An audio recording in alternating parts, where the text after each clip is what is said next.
नमस्कार दोस्तों। क्या भगवान भी अब उकता गए होंगे कि उनके नाम का कहां कहां इस्तेमाल होगा? क्या धर्म गुरु घबरा गए होंगे कि उनके धर्म की परिभाषा कौन कौन बताएगा? और क्या नरेंद्र मोदी अब इतना घबरा गए हैं कि वो धर्म गुरु और स्मृति ईरानी के आगे नहीं बोलूंगा उसमें फंस करके सब कुछ समझाने में जुटे हैं? और क्या रुपया इतना डर गया है, दौलत इतनी डर गई है कि वो विचारधारा को खरीदने की क्षमता नहीं रखती है? कमोबेश इन्हीं सारी चीजों पे बात करूंगा। बात यहां से है, मैं पहले क्लियर कर दूं, मैं निश्चित रूप से धर्म भी मानता हूं, पूजा भी करता हूं, ईश्वर के अस्तित्व को स्वीकारता हूं, लेकिन मैं वेदों के अनुसार मानता हूं। और वेद कहते हैं ईश्वर का कोई आकार नहीं होता, उसकी कोई प्रतिमा नहीं, और ईश्वर अजन्मा है और ईश्वर कभी खत्म नहीं हो सकता है।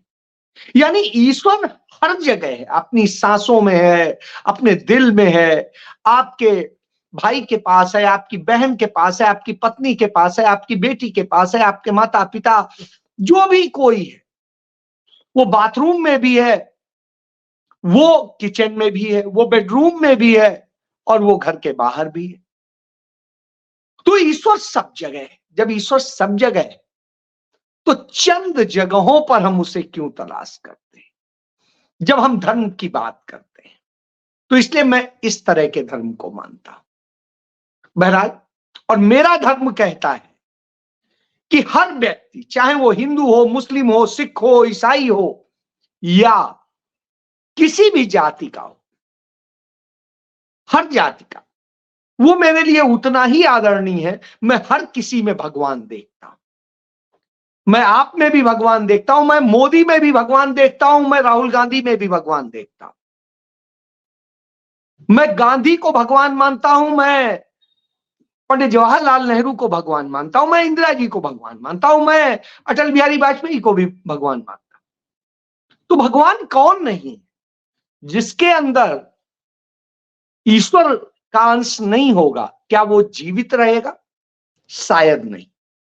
तो इसलिए मेरा ईश्वर सदैव, सतत, हर क्षण, हर जगह है, और वो मेरे लिए हर समय मुझे प्यार करता है, मैं उसे प्यार करता हूं। मेरा धर्म यही है, मेरा सनातन धर्म भी यही है, मेरा हिंदू धर्म भी यही है। मजबूरी में मुझे लिखना पड़ता है किसी भी फॉर्म में कि हाँ धर्म कौन है, चूंकि पिता का धर्म वही हिंदू लिखते आए तो मैं भी लिख देता हूं। वास्तव में मेरा धर्म तो वो है जो कभी इधर उधर होता ही नहीं, जो किसी खाका में नहीं है। मैं मस्जिद में भी जाकर के अपनी इबादत कर लेता हूं, और मंदिर में भी जाकर के अपनी पूजा कर लेता हूं। मैं गुरुद्वारे में भी जाके अरदास कर लेता हूं, और मैं चर्च में भी जाके प्रेयर कर लेता हूं। मुझे सब जगह वही आभास होता है जो वहां होता है। मुझे शिव से कुछ प्रेम है, और उस प्रेम का की वजह है क्योंकि शिव एक ऐसे देव हैं जो सभी को समेट लेते हैं, और चूंकि सबको समेट लेते हैं इसलिए मुझे प्यारे लगते हैं, और इसलिए मैं उन्हें अपना इष्ट मानता हूं। और उनके पुत्र गणेश, वो मुझे बड़े प्यारे हैं। क्यों? क्योंकि उनका शरीर डिफरेंट डिफरेंट रूप लेता है, इसलिए वो प्यारा लगता है।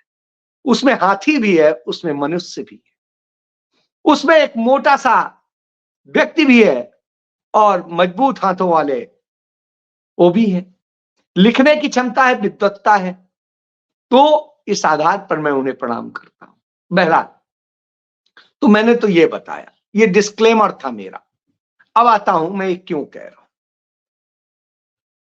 कांग्रेस पार्टी के एक बड़े चर्चित प्रवक्ता रहे और वो चर्चा में सबसे ज्यादा तब आए जब भारतीय जनता पार्टी के कथित रूप से डॉक्टर संबित पात्रा से उन्होंने एक सवाल पूछ लिया था कि 5 ट्रिलियन में कितने जीरो होते हैं वो बता दीजिए। वो नहीं बता पाए थे और ये इतना चर्चा में रहा चूंकि लाइव चल रहा था और वो जब कोई जवाब नहीं सूझा तो कहते हैं राहुल गांधी से पूछिए। अरे राहुल गांधी को जो पता है आप उसका भुनगा नहीं जान सकते। राहुल गांधी के नॉलेज से कोई तुलना करे तो हिंदुस्तान के अंदर तो मैं अटल बिहारी वाजपेयी से लेके अब तक के सारे लीडर्स को व्यक्तिगत तौर पे जानता है और मुझे कोई ऐसा नेता नहीं मिला जो राहुल गांधी जितना नॉलेज वाला हो, जो समझ रखता हो और जिसे हर बात पता है। कुछ मजबूरियां हो सकती हैं, कुछ और कारण हो सकते हैं, लेकिन उस आदमी को सच्चाई का पता है तो इसलिए वो छोड़ी। तो वहां से चर्चा में आए थे और उन गौरव वल्लभ को कांग्रेस पार्टी ने 2 बार टिकट दिया, जहां से उन्होंने मांगा वहां से दिया, लेकिन वो दोनों बार हारे और एक बार तो उस सीट से हारे जो जीतते हुई सीट थी। वहां के लोगों ने विरोध किया था कि आप क्यों बाहर के लोगों को दे रहे हैं, वहां से भी वो हार के आए। अब वो हारने के बाद से पसोपेश में थे। बहरहाल इसके बाद में आज वो इस्तीफा देते हैं और फिर तुरंत भारतीय जनता पार्टी का पट्टा पहन लेते हैं। उस इस्तीफा देने और पट्टा पहनने के बीच का चंद घंटों का अंतर है, यानी पहले से ही सब कुछ था। कई दिनों से वो नहीं दिख रहे थे। मैंने किसी से पूछा कहां गए गौरव, तो कोई खबर नहीं थी। मेरे एक मित्र हैं जोधपुर में, उनके यहां ये जाते थे। मैंने उनसे पूछा, उन्होंने जो शब्द कहे मैं यहां नहीं कह सकता हूं। उन्होंने कहा कि ये तो असलियत में कुछ और है। मैंने कहा नहीं है, विद्वान आदमी है, मैं उनकी विद्वत्ता की आदर करता हूं, निश्चित रूप से वे अच्छा नॉलेज रखते हैं। लेकिन साहब उन्होंने इस्तीफे में लिखा, मैं सनातन धर्म को गाली नहीं दे सकता, मैं ये नहीं कर सकता। अरे भैया, किसने आपसे कहा सनातन धर्म को गाली दीजिए? का राम मंदिर में नहीं जाने दिया? किसने आपको रोका था? कांग्रेस पार्टी का ऑफिशियल स्टैंड था, जो जाना चाहे वो जाए, किसी को रोक नहीं। कांग्रेस पार्टी के जो 3 लोग आमंत्रित किए गए थे उसमें कार्यक्रम में, उन्होंने इसलिए जाने से मना किया क्योंकि शंकराचार्यों ने, जो धर्म के सर्वोच्च गुरु हैं, उसी सनातन धर्म के, उसी हिंदू धर्म के, और जिनका योगदान था इस मंदिर में, इस मंदिर के मुकदमे में, जिनके कारण से फैसला आया सुप्रीम कोर्ट से, वो नहीं जा रहे थे। और उन्होंने बताया था कारण कि धर्म की मर्यादाओं के विपरीत।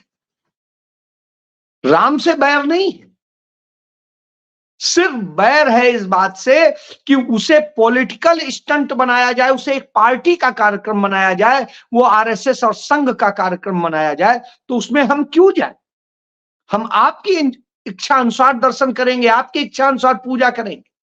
हमें क्या करना है, कब करना है, ये हम डिसाइड करेंगे, ये हमारा राइट। कांग्रेस पार्टी के तमाम नेता गए, सरयू का स्नान भी किए और वहां जाके दर्शन भी किए।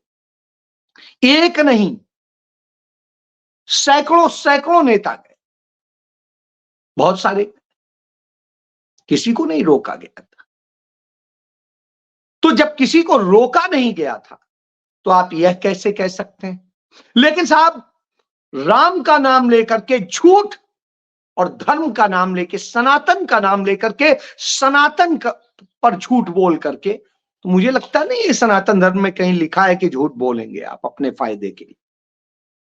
बहरहाल, मैंने चारों वेद पढ़े हैं, उपनिषद पढ़े हैं, रामायण पढ़ी, रामचरितमानस पढ़ी, गीता पढ़ी, महाभारत पढ़ी, कुरान पढ़ी, बाइबल पढ़ी, और साहब गुरु ग्रंथ साहब का भी थोड़ा सा अध्ययन किया है, पूरा नहीं किया है। तो ऐसी स्थिति में मुझे बड़ा अजीब सा लगता है जब आदमी इस तरह की बात करता है। मुझे तो कहीं नहीं मिला कि झूठ बोल रहा है। मैं मनु संहिता को नहीं मानता हूं क्योंकि मैं जातिवाद को नहीं मानता हूं। तो ऐसी स्थिति में मुझे लगता है कि सनातन धर्म का नाम लेकर के पार्टी छोड़ना और फिर अपनी सुविधा अनुसार भगवाई पट्टा पहन लेने की शायद ये शर्त है कि आपको यही कहना होगा। क्योंकि अब तक जितने लोग गए, संजय निरुपम ने छोड़ा, अभी हफ्ते भर पहले तक वो पार्टी को एक व्यक्ति को टिकट देने के, शिवसेना के उस व्यक्ति को टिकट जो दी गई उस सीट से, उसको लेकर के गुस्सा में थे, ना कि सनातन धर्म की बात कर रहे थे। सनातन धर्म की बात थी तो उसी समय इस्तीफा दे देते। किसने मना किया था? उसके तो बहुत दिन हो गए, 2 महीने हो चुके हैं। तो साहब उसके बेस पर तो इस्तीफा आपने नहीं दिया।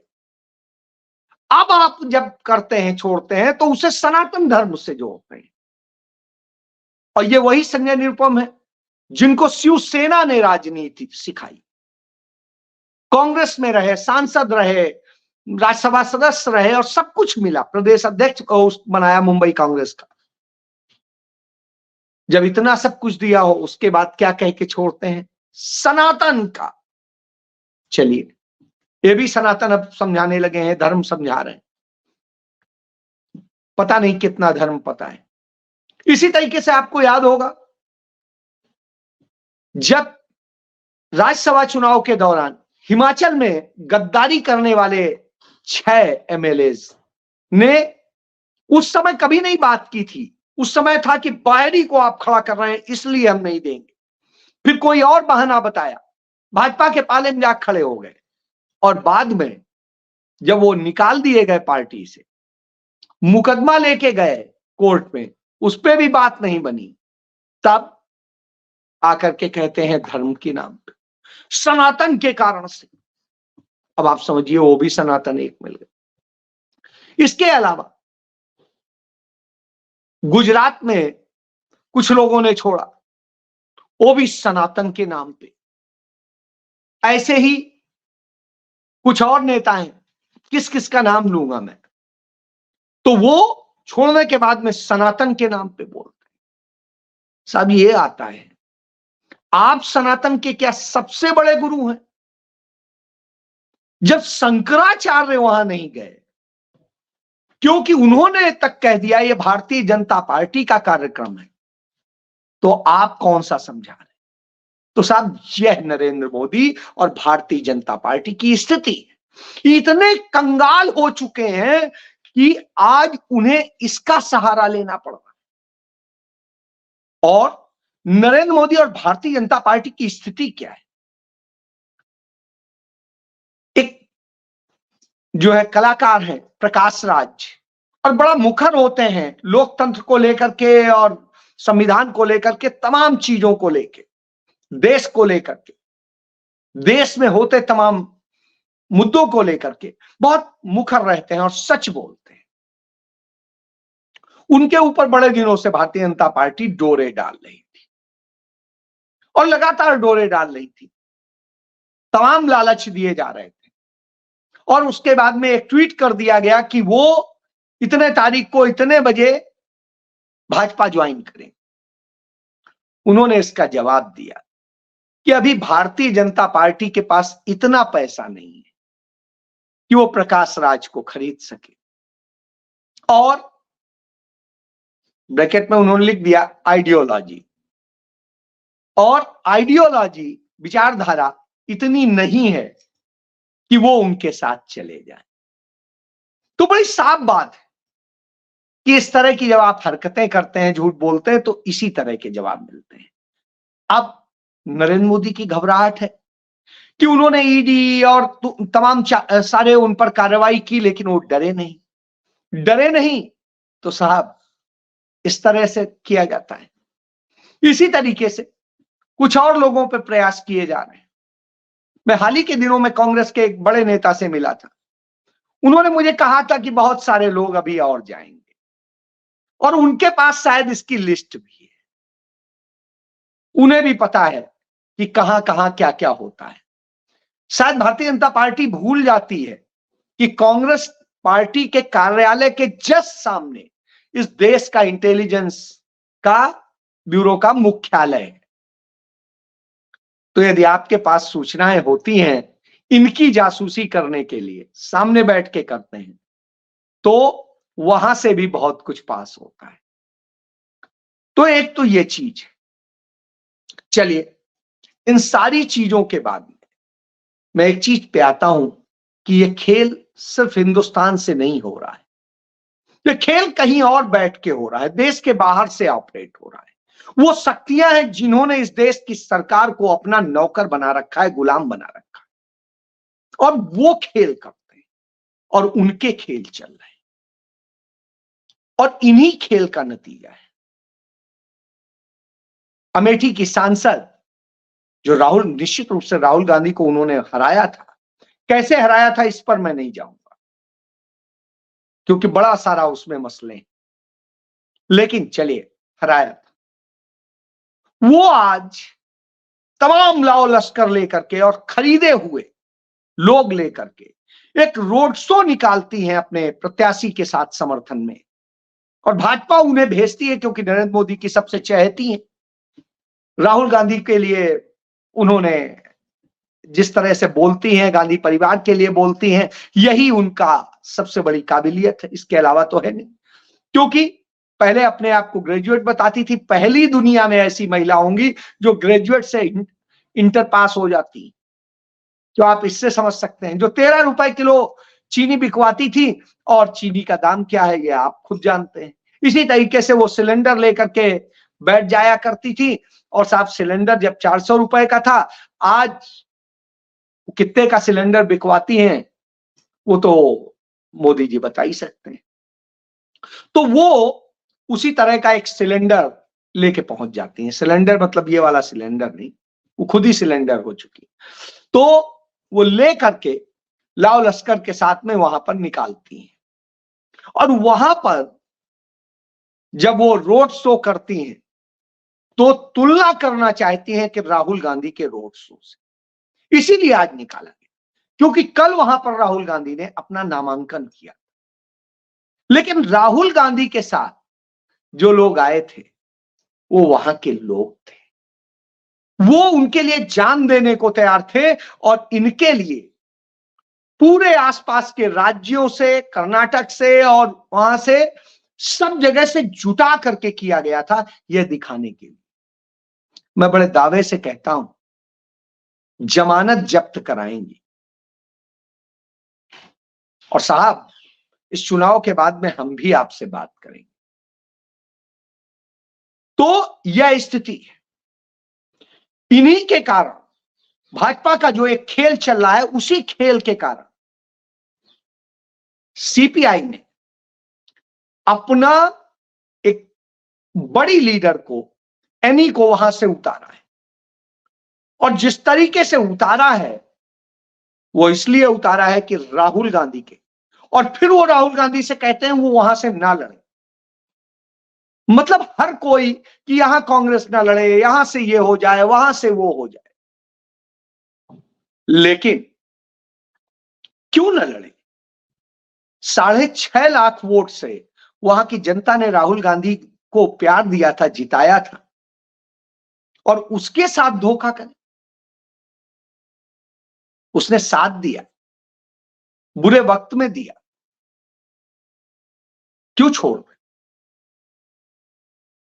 तो यह एक बड़ी वजह है। इसलिए राहुल गांधी ने तो फैसला किया कि नहीं, हम करेंगे, और किया उन्होंने।